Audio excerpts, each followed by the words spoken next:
فرماتے ہیں کہ دور بیٹھنے سے قریب ہو کر بیٹھنا اور منتشر ہو کر بیٹھنے سے جڑ کر بیٹھنا یہ اللہ کی رحمت کو زیادہ کھینچتا ہے۔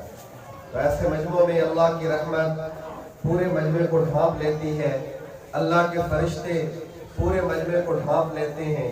تو ہمیں جتنا جڑ کر محبت اور عقیدت سے سنیں گے اتنا اللہ تبارک و تعالیٰ کی رحمتیں زیادہ متوجہ ہوں گی۔ درود شریف پڑھ لیں۔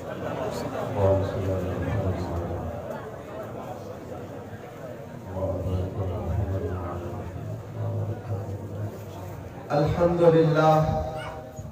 لله الذي نور قلوب العارفين بنور الإيمان وشرح صدور الصحابة الصادقين بالتوحيد والإيقان وأعلى درجة الذين هم أبلغوا القرآن في الأقران والصلاة والسلام على خير خلقه محمد وعلى آله وأصحابه وأهل بيته أجمعين، أما بعد، فأعوذ بالله من الشيطان الرجيم، بسم الله الرحمن الرحيم، تنزيل من رب العالمين، نزل به الروح الأمين على قلبك لتكون من المنذرين. وقال تعالى في مقام آخر، كتاب أنزلناه إليك مبارك ليدبروا آياته وليتذكر أولو الألباب. صدق الله العظيم. وقال النبي صلى الله تبارك وتعالى عليه وسلم، أشراف أمتي حملة القرآن، أو كما قال صلى الله تبارك وتعالى عليه وسلم. ہر ایک شام و سحر سے پہلے میں تجھ پہ آقا درود بھیجوں، طلوع شمس و قمر سے پہلے میں تجھ پہ آقا درود بھیجوں. ہری ہے نخل حیات تجھ سے، یہ رونق کائنات تجھ سے، شجر پہ برگ و ثمر سے پہلے میں تجھ پہ آقا درود بھیجوں. شکست کشتی ہے تیز دھارا، نظر سے رو پوش ہے کنارہ، ہر ایک جان لیوا بھور سے پہلے میں تجھ پہ آقا درود بھیجوں. روضے پہ حاضر غلام تیرا، سن لے آقا سلام میرا، ہر ایک بیان کرنے سے پہلے میں تجھ پہ آقا درود بھیجوں. یا رب صلی وسلم دائما ابدا علی حبیبک خیر الخلق کلہم. تمام بھائی محبت شوق عقیدت سے آقا علیہ السلام کی ذات بابرکت پر درود شریف پڑھیں. اللہم صلی علی سیدنا و مولانا محمد وعلى آل سیدنا و مولانا محمد وبارک وسلم وصلی علیہ. انتہائی واجب الاحترام بزرگوں، بھائیوں اور دوستوں اور پردہ میں بیٹھ کر سننے والی اسلامی روحانی ماؤں اور بہنوں، اس گلشن کے امین حضرت مولانا قاری خالد صاحب دامت برکاتہم العالیہ کی پرخلوص دعوت پر ختم قرآن کے موقع پر آپ حضرات کی زیارت کا اللہ نے موقع عطا فرمایا ہے. یہ موقع ایسا ہے کہ جو خاص دعاؤں کی قبولیت کا موقع ہے. حدیث پاک میں آتا ہے اِنَّ كُلِّ خَتْمِ الْقُرْآنِ دَعْوَةٌ مُسْتَجَابَةٌ. ختم قرآن کے موقع پر اللہ خاص طور پر دعاؤں کو قبول فرماتے ہیں. صحابہ کرام اس موقع کی تلاش میں ہوتے تھے کہ جب ایسا موقع آئے تو ہم اللہ کے حضور اپنے گھر والوں کو جمع کر کے دعا کریں. صرف اپنی دعا نہیں بلکہ گھر والوں کی دعا کو بھی شامل کر کے اللہ کے حضور پیش کر دیں تاکہ اللہ ہماری دعاؤں کو قبول فرمائے. اسی لیے یہاں 4 بچوں کا ناظرہ قرآن پاک ختم ہوا تو قرآن پاک چاہے ناظرہ ختم ہو، چاہے حفظ ختم ہو، چاہے تراویح میں ختم ہو یا عام تلاوت میں ختم ہو، یہ حدیث سب موقعوں کے لیے ہے کہ عند کل ختم القرآن دعوت مستجابہ. ہر ختم قرآن کے موقع پر اللہ دعاؤں کو قبول فرماتے ہیں.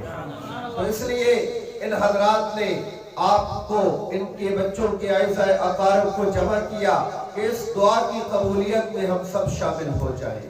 میرے بھائیوں، اللہ تبارک و تعالی نے قرآن کی صورت میں اور اپنے پیارے نبی ذیشان محبوب کل جہان حضرت محمد مصطفیٰ صلی اللہ علیہ وسلم کی صورت میں ہمیں یہ دو بے مثال نعمتیں عطا فرمائی ہیں، لازوال نعمتیں عطا فرمائی ہیں، جن نعمتوں کا کوئی نعم البدل نہیں، یہی سب سے بڑی نعمتیں ہیں، بے مثال نعمتیں۔ قرآن جو اللہ کا کلام، اللہ کی ذات سے نکل کر آیا، تبرک بالقرآن، لوگوں کلام اللہ سے برکت حاصل کرو، فَإِنَّهُ كَلَامُ اللَّهِ، یہ اللہ کا کلام ہے، وَخَرَجَ مِنْهُ، اور اللہ کی ذات سے نکل کر آیا ہے۔ جب یہ اللہ کی ذات سے نکل کر آیا تو جس سینے میں یہ کلام اتر جاتا ہے وہ اللہ کا کتنا پیارا بن جاتا ہے، اللہ کا کتنا محبوب بن جاتا ہے کہ میرے نبی نے فرمایا اشراف امتی حملۃ القرآن، میری امت کے سب سے عزت والے لوگ وہ لوگ ہیں جو قرآن والے ہیں، جو اس قرآن کے ساتھ جڑے ہوئے ہیں۔ اب جڑے ہوئے صرف حافظ قرآن نہیں، بلکہ جو اس قرآن کو صبح و شام پڑھتے ہیں، اس قرآن کی تبلیغ کرتے ہیں، اس قرآن کی تفسیر اور درس دیتے ہیں، اس قرآن کی تبلیغ کرتے ہیں، یہ سب کے سب حملۃ القرآن ہیں، قرآن والے لوگ ہیں، اور یہ قرآن والے لوگ اس امت کے سب سے عزت والے لوگ ہیں، سب سے بہترین لوگ ہیں۔ آپ صلی اللہ علیہ وسلم نے خود فرمایا خیرکم من تعلم القرآن وعلمہ، تم میں سب سے بہترین آدمی وہ ہے جو قرآن سیکھتا ہے اور قرآن کو سکھاتا ہے۔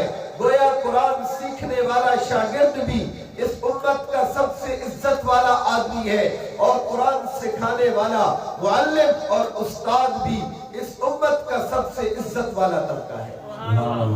اسی طرح اگر کوئی چاہتا ہے کہ میں بہت سارے مال و دولت کا مالک بن جاؤں، بہت ساری گاڑیوں کا مالک بن جاؤں، ہم دنیا کے اندر اس آدمی کو مالدار سمجھتے ہیں کہ جس کے پاس گاڑیاں ہوں، جس کے پاس ملیں اور کارخانے ہوں، ہم کہتے ہیں بڑا مالدار شخص ہے۔ اس سے بڑی مالداری بتاؤں، اس سے بڑی دولت بتاؤں، اس سے بڑا سرمایہ بتاؤں تو اللہ کے نبی صحابہ کو جمع کر کے کہہ رہے ہیں اے میرے صحابہ، کیا تم میں سے کوئی ہے شخص جو یہ چاہتا ہو کہ روزانہ وادی عقیق میں چلا جائے اور وہاں سے بغیر ڈاکہ مارے، بغیر چوری کیے اس کو 2 اونٹنیاں مل جائیں، روزانہ اس کو 2 اونٹنیاں مل جائیں؟ کیا کوئی شخص چاہتا ہے؟ صحابہ نے کہا یا رسول اللہ، ہم میں سے ہر شخص چاہتا ہے کہ اس کو بغیر ڈاکے اور چوری کے روزانہ 2 اونٹنیاں مل جائیں۔ اس زمانے کا صحرائی جہان اونٹ اور اونٹنی ہوا کرتی تھی، اس زمانے کی سب سے بڑی گاڑی، سب سے جو ہے وہ اونچے لیول کی گاڑی وہ اونٹ اور گھوڑے ہوا کرتے تھے۔ تو آپ صلی اللہ علیہ وسلم نے فوراً فرمایا کہ پھر تم ایسا کیوں نہیں کر لیتے کہ مسجد چلے جاؤ، وہاں تم 2 آیتیں سیکھ لو، اگر قرآن کی 2 آیتیں سیکھو گے یہ 2 اونٹنیوں سے زیادہ بہتر ہے، تم 3 آیتیں سیکھ لو یہ 3 اونٹنیوں سے زیادہ بہتر ہے، تم 4 آیتیں سیکھ لو یہ 4 اونٹنیوں سے زیادہ بہتر ہے۔ اور جس نے 6666 آیات سیکھی ہے، بتاؤ اس کے پاس کتنا اونٹوں کا سرمایہ اور کتنا آخرت کے اعتبار سے ذخیرہ جمع ہو گیا۔ ہمارے کیلکولیٹر فیل ہو جاتے ہیں، اللہ رب العزت اتنا کچھ عطا فرماتے ہیں۔ یہ قرآن سیکھنے والوں کو اللہ کی طرف سے رحمت اور برکت ملتی ہے۔ حدیث پاک میں آتا ہے جب بھی کوئی قوم قرآن سیکھنے کے لیے اللہ کے کسی گھر میں جمع ہوتی ہے، اللہ اس کا 4 طریقے سے پروٹوکول کرتے ہیں۔ پہلا، غشیتہم الرحمہ، ان قرآن سیکھنے والوں پر، قرآن سکھانے والوں پر اللہ کی رحمت آ جاتی ہے، پورے اس مجمع کو اپنی رحمت میں اللہ گھیر لیتے ہیں۔ دوسرا پروٹوکول، اللہ تبارک و تعالیٰ کے فرشتے نازل ہوتے ہیں اور پورے مجمع میں موجود ہوتے ہیں، ہماری دعاؤں پر آمین کہنے کے لیے موجود ہوتے ہیں۔ ہماری تعداد اتنی نہیں ہے جتنی میں دعوے سے کہہ سکتا ہوں، اس وقت اللہ کے فرشتے ہمارے درمیان موجود ہیں قرآن کی وجہ سے۔ اور تیسری چیز فرمایا